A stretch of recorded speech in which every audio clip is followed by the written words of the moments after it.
इतना प्यार, इतना उत्साह, सच कहूं कुछ देर के लिए मैं भूल ही गया था कि मैं नीदरलैंड में हूं।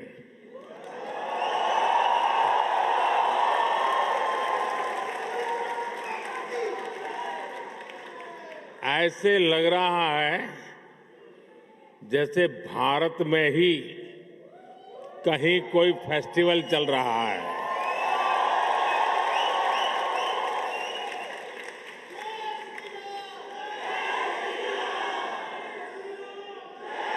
वैसे तो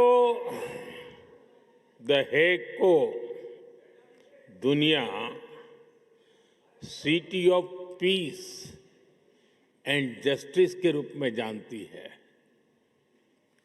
लेकिन आज यहां जो माहौल है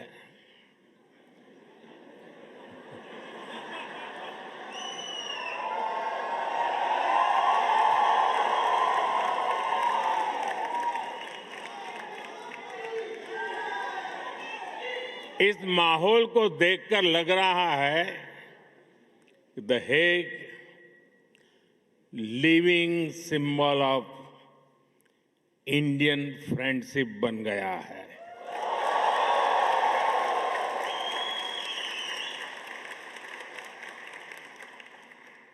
ये दिखाता है कि पासपोर्ट का रंग तो बदल सकता है,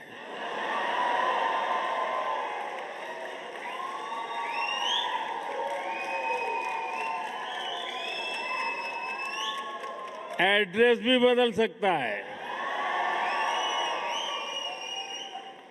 टाइम जोन भी बदल सकता है, लेकिन मां भारती की संतानें कहीं भी रहें, ये गर्मजोशी, ये वाइब्रेंसी, लाइफ को सेलिब्रेट करने का जज्बा, ये हमारे हमेशा हमेशा हमारे साथ रहता है।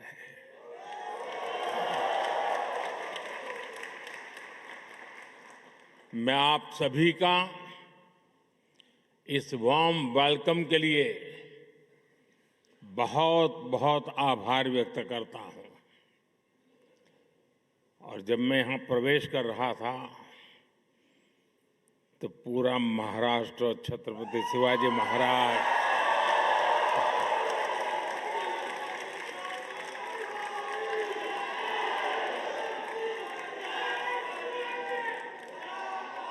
और मेरो प्यारो राजस्थान,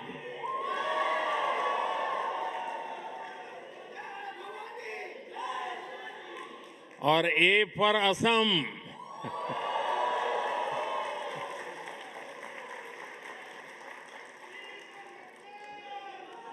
साथियों, आप सभी से मुलाकात के बाद आज मुझे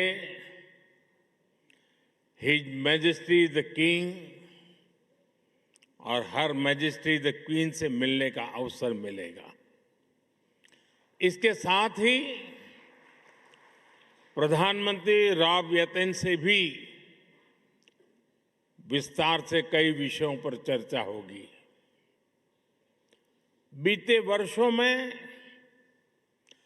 जब भी मेरी नीदरलैंड से यहां के लीडर से बात हुई है, ये हमेशा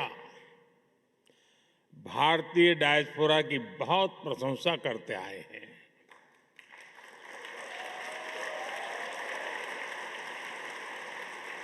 मतलब कि आप सबकी प्रशंसा करते हैं।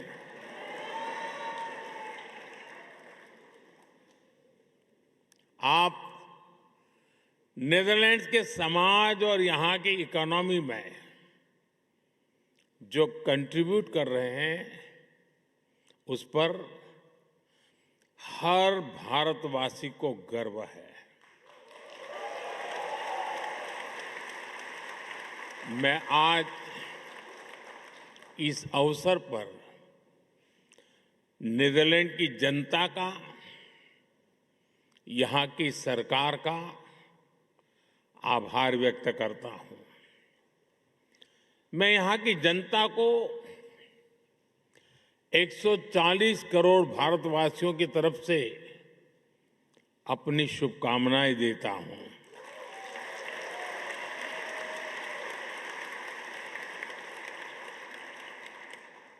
साथियों, मैं पहले भी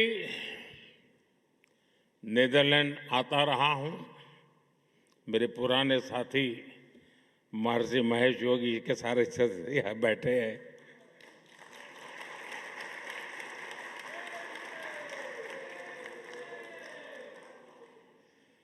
और यहां रहने वाले भारतीय समुदाय से भी मेरा खासा परिचय रहा है। यहां बैठे अनेक परिवारों की कहानी केवल माइग्रेशन की कहानी नहीं है। ये एक संस्कृति की, आस्था की, तमाम संघर्षों के बीच ये प्रगति की कहानी है।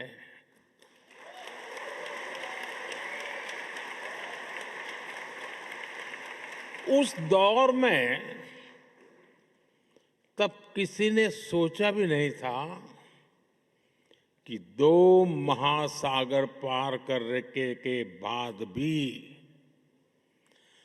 भारतीयों की पहचान इतनी जीवंत रहेगी।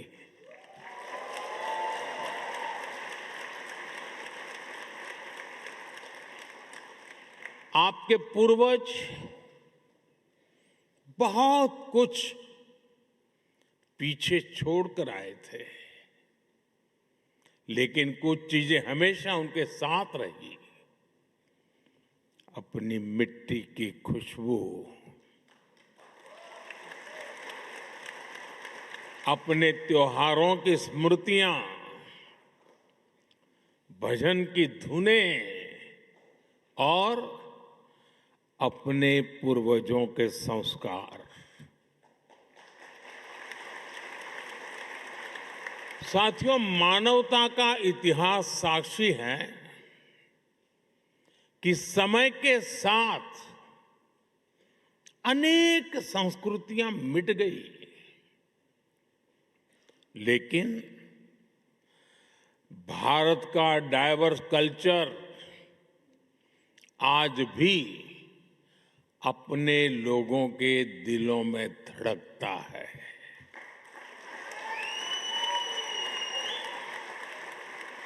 पीढ़ियां बदल गई, देश बदल गए, परिवेश बदल गए, लेकिन परिवार के संस्कार नहीं बदले, अपनापन नहीं बदला। आपने डच भाषा को अपनाया, लेकिन अपने पुरखों की भाषा को भी छोड़ा नहीं।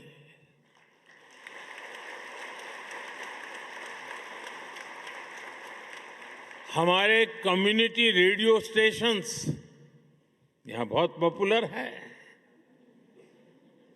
और इन स्टेशंस के माध्यम से भारत का संगीत और संस्कृति भी डच फैमिलीज तक पहुंच रहे हैं। द गांधी सेंटर हो या फिर अलग अलग शहरों के स्कूल, आप अपनी संस्कृति को भावी पीढ़ियों तक पहुंचा रहे हैं और ये बहुत ही सराहनीय है। आप सब अभिनंदन के अधिकारी हैं। साथियों, आज 16 मई है और ये दिन एक और वजह से बहुत विशेष है।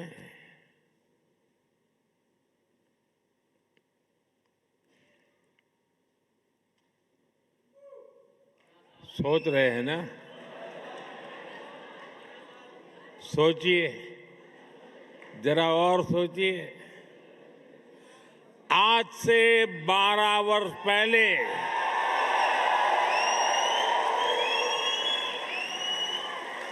2014 में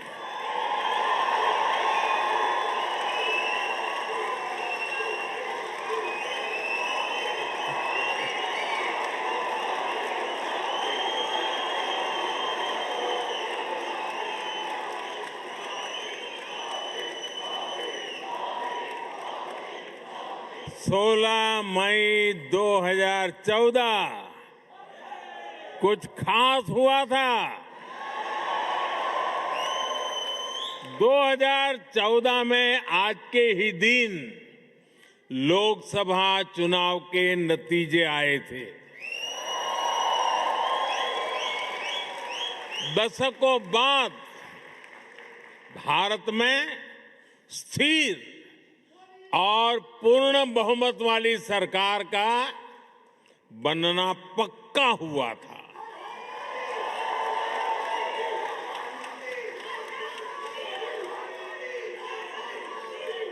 एक वो दिन था और एक आज का दिन है।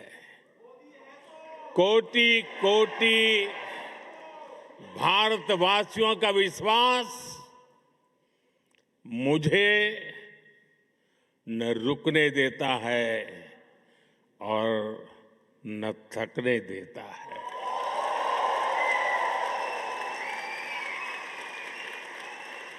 ये नॉन स्टॉप चले ही जा रहा है। साथियों, बहुत छोटी आयु से ही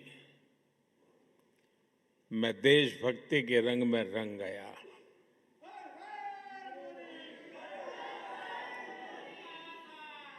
आप ही मेरा परिवार बन गया। स्व से समष्टि की ओर चल पड़ा। अहम से वयम का रास्ता चुन लिया।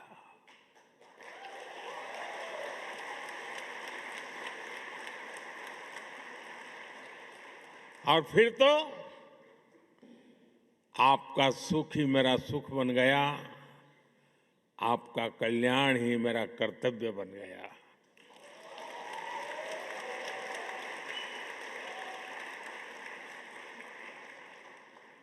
और समर्पित भाव से आप सबके आशीर्वाद से कुछ न कुछ करता रहा। लेकिन जनता जनार्दन का इतना प्यार मिलेगा, ये तो कल्पना में भी नहीं था।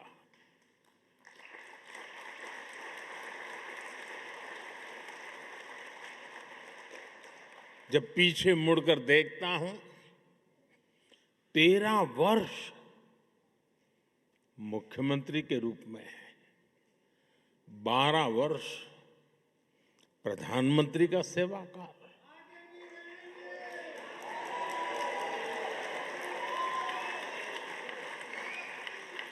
डेमोक्रेटिक वर्ल्ड में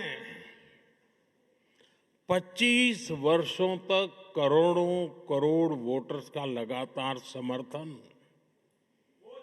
ये मेरे लिए बहुत ही बड़े सौभाग्य की बात है। मेरे लिए ये सिर्फ एक आंकड़ा नहीं है, ये आपके आशीर्वाद, ये मेरी बहुत बड़ी पूंजी है। देश का ये प्यार, ये आशीर्वाद मुझे अपने जीवन का पल पल देशवासियों के सपनों को पूरा करने के लिए प्रेरित करता है। साथियों, दुनिया का कोई भी देश हो, अगर उसे आगे बढ़ना है तो उसे बड़े सपने देखने ही होंगे।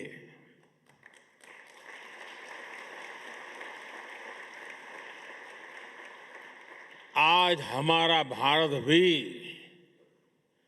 बहुत बड़े सपने देख रहा है।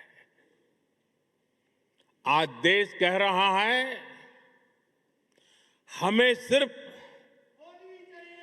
ट्रांसफॉर्मेशन नहीं चाहिए, हमें बेस्ट चाहिए। क्या चाहिए?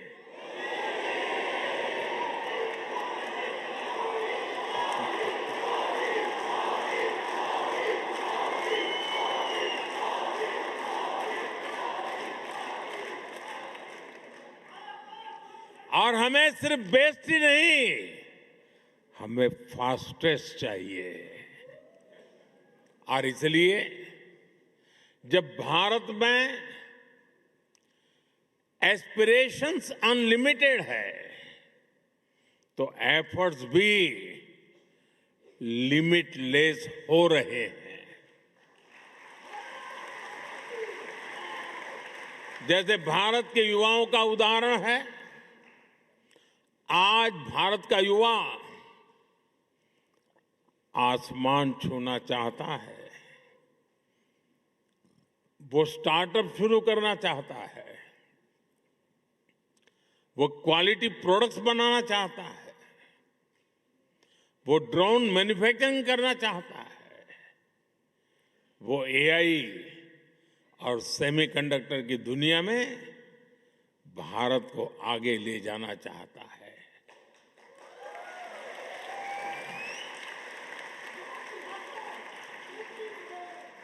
इसलिए ही भारत का स्टार्टअप इकोसिस्टम लगातार हो रहा है। अब हम दुनिया के तीसरे सबसे बड़े स्टार्टअप इकोसिस्टम वाले देश हैं।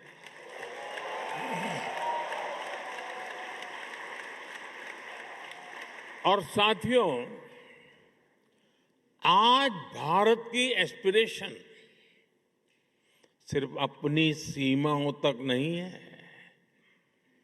भारत चाहता है वो ओलंपिक्स होस्ट करे, ग्लोबल मैन्युफैक्चरिंग हब बने, ग्रीन एनर्जी लीडर बने और दुनिया का ग्रोथ इंजन बने।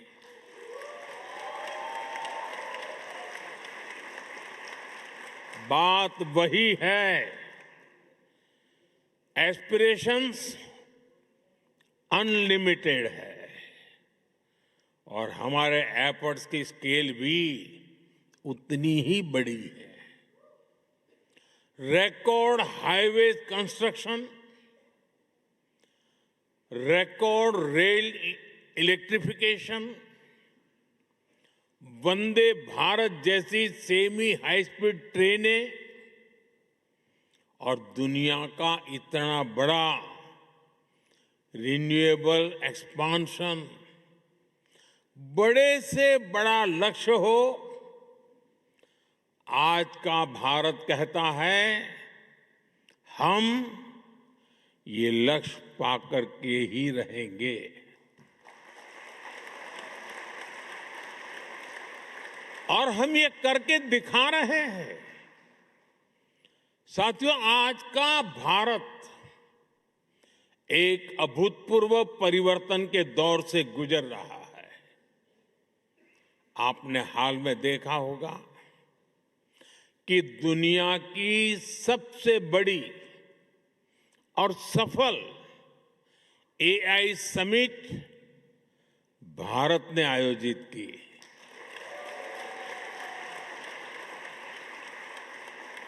उससे पहले G20 की सफल समिट भी भारत ने आयोजित की थी। और ये कोई वन टाइम इवेंट नहीं था, ये आज के भारत का मिजाज बन गया है। दुनिया का सबसे बड़ा यूनिक आइडेंटिफिकेशन प्रोग्राम भारत ने चलाया। दुनिया के सबसे बड़े फाइनेंशियल इंक्लूजन प्रोग्राम में से एक भारत ने चलाया। जिस स्केल पर भारत डिजिटलाइजेशन कर रहा है वो अभूतपूर्व है। दुनिया की सबसे बड़ी government funded health insurance scheme Bharat चला रहा है।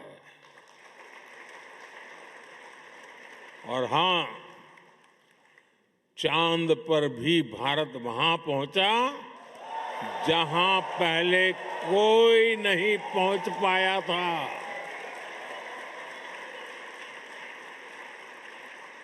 और न्यूक्लियर एनर्जी में दुनिया के सबसे एडवांस फास्ट ब्रीडर रिएक्टर भी आज सफलता के साथ भारत काम कर रहा है। साथियों, भारत की जो ये स्केल है, ये हम इंफ्रास्ट्रक्चर निर्माण में भी देख रहे हैं।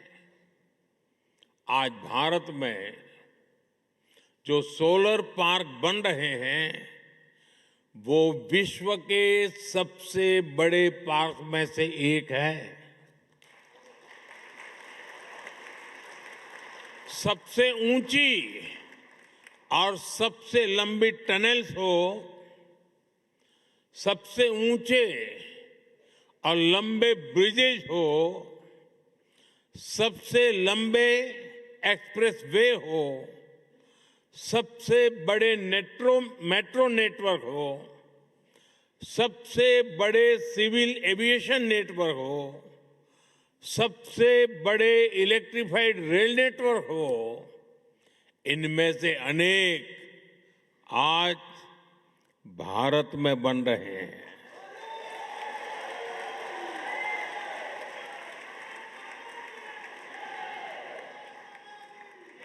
बीते सालों में भारत ने धरती से चंद्रमा की दूरी जितनी है, सुन लीजिए,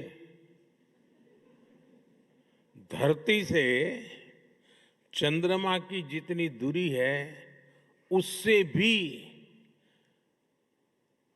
11 गुना 11 टाइम अधिक ऑप्टिकल फाइबर बिछाया है।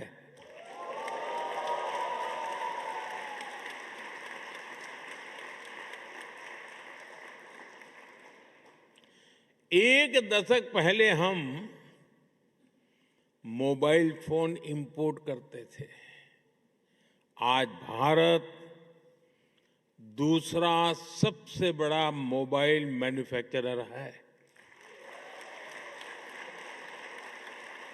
साथियों, ये जो स्पीड और स्केल है, इसके अलावा आज के भारत की एक और पहचान है। आज का भारत इनोवेशन पावर्ड है। हमारे डिजिटल पब्लिक इंफ्रास्ट्रक्चर की चर्चा आज पूरी दुनिया में होती है। ये भारतीयों के इनोवेशन का बहुत बड़ा प्रमाण है। आज पैसा रखना है तो डिजिटल वॉलेट है, डॉक्यूमेंट रखने हैं तो डिजी लॉकर है, ट्रैवल करना है तो डिजी यात्रा है, हेल्थ केयर का लाभ लेना हो तो डिजिटल हेल्थ आईडी है। साथियों, आज भारत में हर महीने 20 बिलियन से ज्यादा यूपीआई ट्रांजैक्शन होते हैं। यानी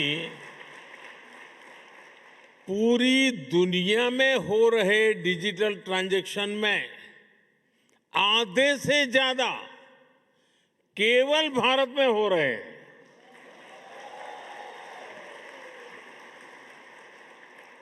और स्टार्टअप तो आज भारत के युवाओं का मिजाज बन चुका है। 12 साल पहले देश में 500 से भी कम स्टार्टअप्स थे।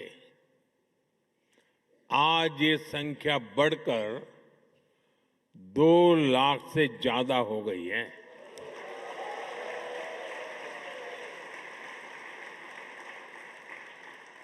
और स्टार्टअप की दुनिया में भी 2014 में भारत में सिर्फ 4 यूनिकॉर्न थे। आज भारत में करीब 125 एक्टिव यूनिकॉर्न है।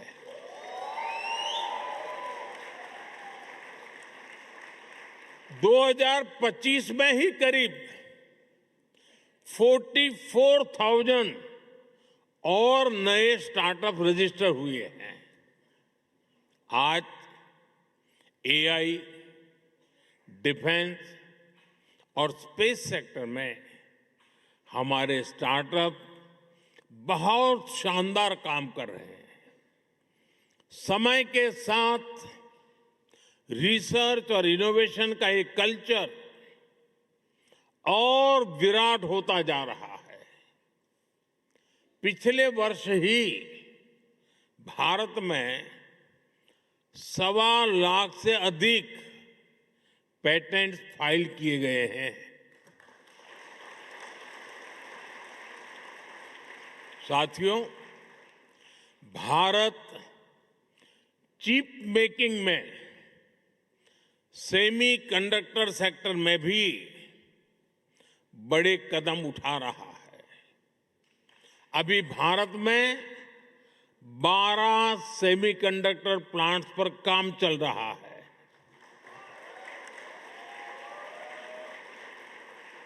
इनमें से 2 प्लांट्स में प्रोडक्शन भी शुरू हो चुका है। यानी अब चिप भी design India, made in India होगी।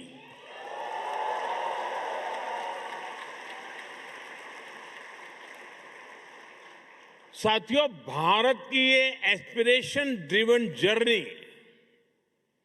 हमारी डेमोक्रेसी को भी सशक्त कर रही है। जब लोगों के सपने सच होते हैं तो लोकतंत्र पर उनका भरोसा भी मजबूत होता है।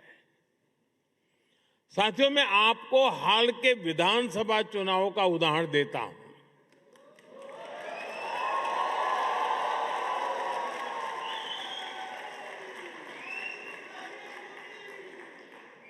असम, बंगाल,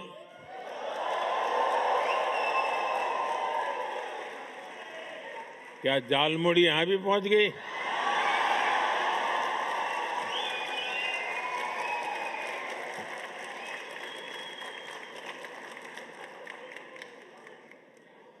असम, बंगाल, केरलम, तमिलनाडु और पुडुचेरी में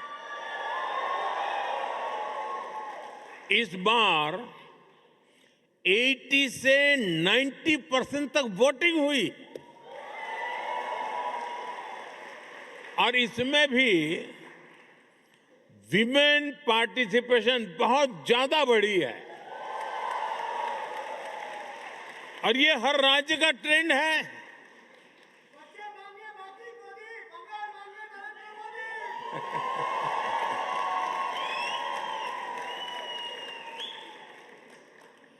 आज भारत में वोटर उत्साहित हैं, आप भी उत्साहित हैं।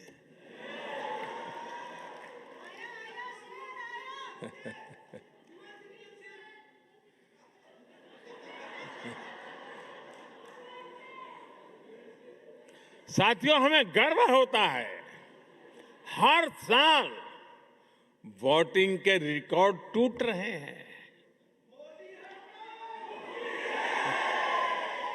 साथियों, भारत में 90 करोड़ से 90 करोड़ से अधिक वोटर रजिस्टर्ड हैं।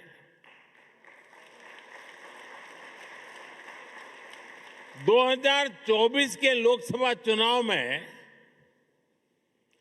64 करोड़ लोगों ने वोट डाला, यानी यूरोपियन यूनियन की टोटल पॉपुलेशन से भी ज्यादा भारतीयों ने वोटिंग की।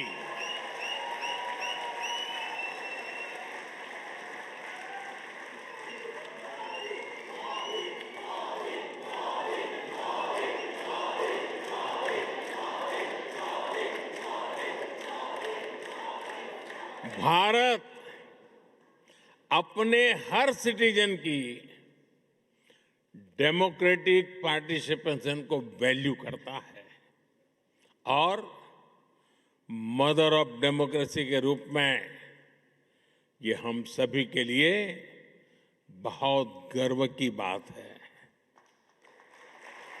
साथियों, भारत जब सफल होता है तो पूरी मानवता को उसका फायदा होता है, लेकिन आज मानवता के सामने अनेक बड़ी चुनौतियां भी है। आज की दुनिया किस तरह नई नई चुनौतियों से जूझ रही है। पहले कोरोना आया, फिर युद्ध होने शुरू हो गए और अब आज की एनर्जी क्राइसिस है। ये दशक दुनिया के लिए आपदाओं का दशक बन रहा है। हम सभी देख रहे हैं, अगर ये स्थितियां तेजी से नहीं बदली गई तो बीते अनेक दशकों की उपलब्धियों पर पानी फिर जाएगा। दुनिया की बहुत बड़ी आबादी फिर से गरीबी के दलदल में चली जाएगी। साथियों, ऐसी वैश्विक परिस्थितियों में आज दुनिया रेजिलिएंट सप्लाई चेन की बात कर रही है और तब भारत और नीदरलैंड मिलकर एक ट्रस्टेड, ट्रांसपेरेंट और फ्यूचर रेडी सप्लाई चेन बनाने में जुटे हैं।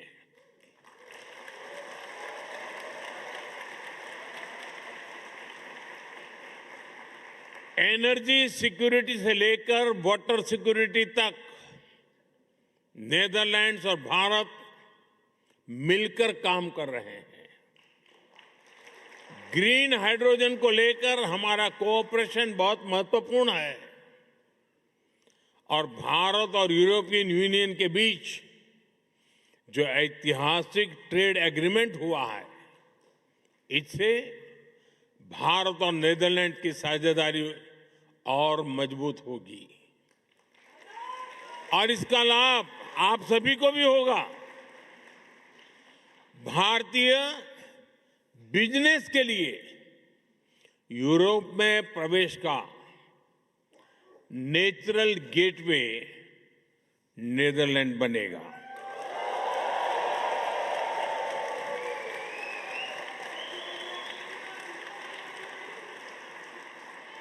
और इस जर्नी में हमारा डायस्पोरा ट्रस्टेड ब्रिज बन सकता है।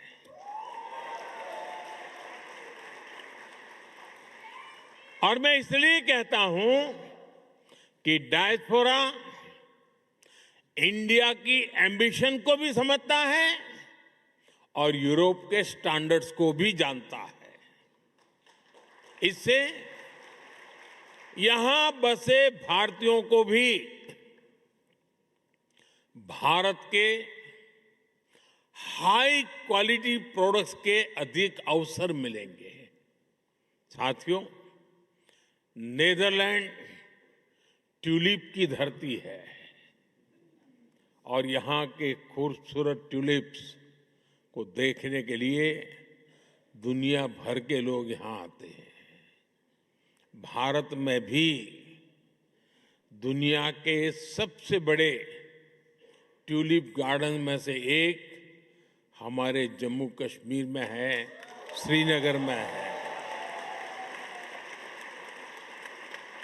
और जिस तरह नीदरलैंड को ट्यूलिप्स के लिए जाना जाता है, वैसे ही भारत लोटस यानी कमल के लिए जाना जाता है।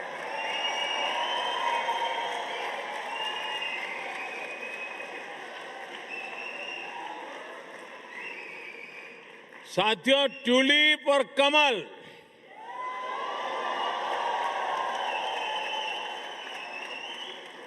दोनों फूल हमें बताते हैं कि जड़ें चाहे पानी में हो या धरती पर, अगर सही पोषण मिले तो सुंदरता भी मिलती है और स्ट्रेंथ भी आ जाती है।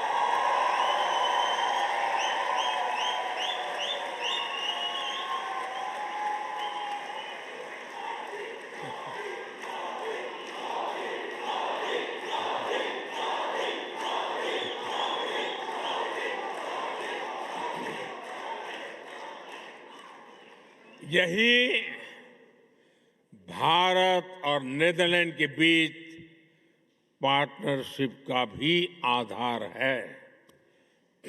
साथियों, हमारे बीच दोस्ती की एक और कड़ी है जिसकी उतनी चर्चा नहीं होती, और वो है स्पोर्ट्स। हम दोनों देश स्पोर्ट्स के क्षेत्र में बहुत कुछ मिलकर कर रहे हैं। अब जैसे क्रिकेट है, नीदरलैंड की क्रिकेट में भारतीय समुदाय का बहुत बड़ा योगदान है। अभी भारत में T20 वर्ल्ड कप हुआ, उसमें नीदरलैंड की टीम ने अच्छा प्रदर्शन किया। भारत वर्ल्ड कप चैंपियन है, लेकिन भारत की टीम को भी नीदरलैंड की टीम ने बहुत बड़ी टक्कर दी थी।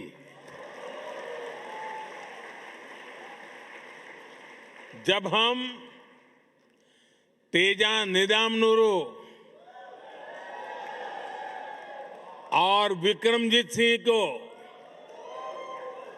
नीदरलैंड की जर्सी में देखते हैं, या फिर जब आर्यन दत्त जैसे युवा खिलाड़ी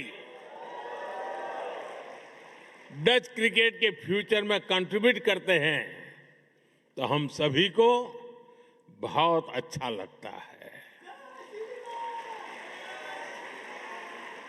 साथियों, जैसे क्रिकेट में भारतीयों का योगदान है, वैसे ही भारत की हॉकी में नीदरलैंड्स का भी बड़ा कंट्रीब्यूशन है। भारत की हॉकी को और अधिक निखारने में डच कोचिज की भी मेहनत रही है। हमारी विमेन हॉकी टीम बीते कुछ समय से शानदार परफॉर्मेंस कर रही है। इसमें कोच मरीन का अहम रोल है। और इस वर्ष तो हॉकी वर्ल्ड कप का होस्ट नीदरलैंड भी है, और आप सभी को भारत के मैच देखने तो जाना ही जाना है। ये बात पक्की है कि वर्ल्ड कप जो भी कोई जीते, लेकिन इतना पक्का है कि इस ओलंपिक में भारत और नीदरलैंड की दोस्ती जरूर जीतेगी।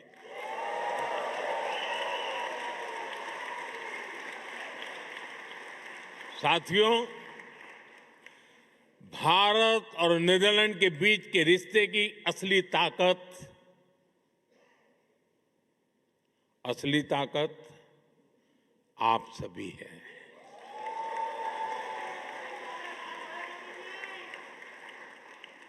आप इस पार्टनरशिप के जीवंत सेतु हैं, जीवंत ब्रिज है। इसलिए भारत सरकार ने सूरीनामी हिंदुस्तानी समाज के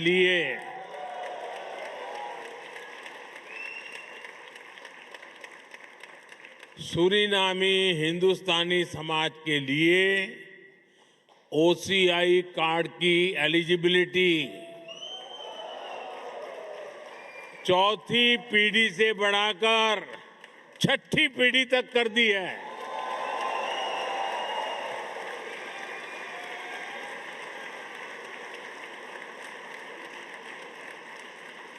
साथियों, 21वीं सदी का भारत अवसरों की भूमि है। भारत टेक्नोलॉजी ड्रिवन भी है और ह्यूमैनिटी ड्रिवन भी है। भारत जितना एंशिएंट है उतना ही मॉडर्न बन रहा है। इसलिए ये समय भारत में आपके पुरखों के गांव से जुड़ने का भी है और विकसित भारत की जर्नी में भागीदारी का भी है। मैं नीदरलैंड्स में भारतीय समुदाय के सभी साथियों से कहूंगा, आप भारत में ज्यादा से ज्यादा सहयोग बढ़ाएं। इससे भारत का सामर्थ्य भी बढ़ेगा और आपके इन्वेस्टमेंट पर रिटर्न भी ज्यादा मिलेगा।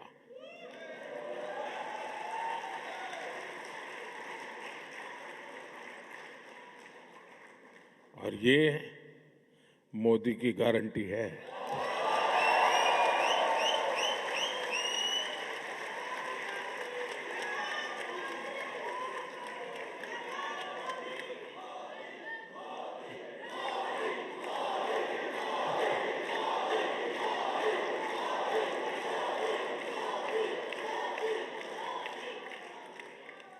मैं इसी भाव के साथ इतनी बड़ी तादाद में आप सब आए, आप सबके दर्शन करने का सौभाग्य मिला, मुझे बहुत खुशी हुई।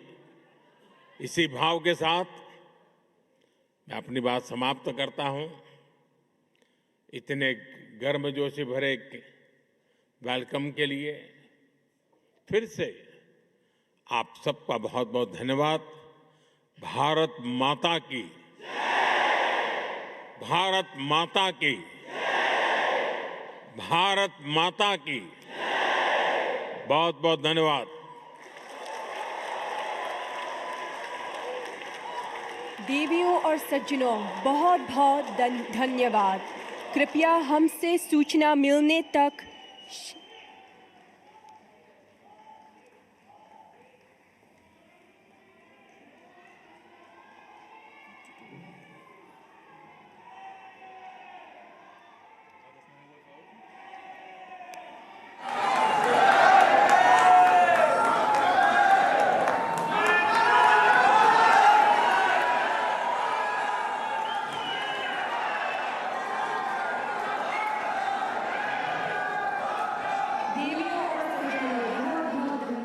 कृपया हमसे सूचना मिलने तक शांति बनाए रखिए।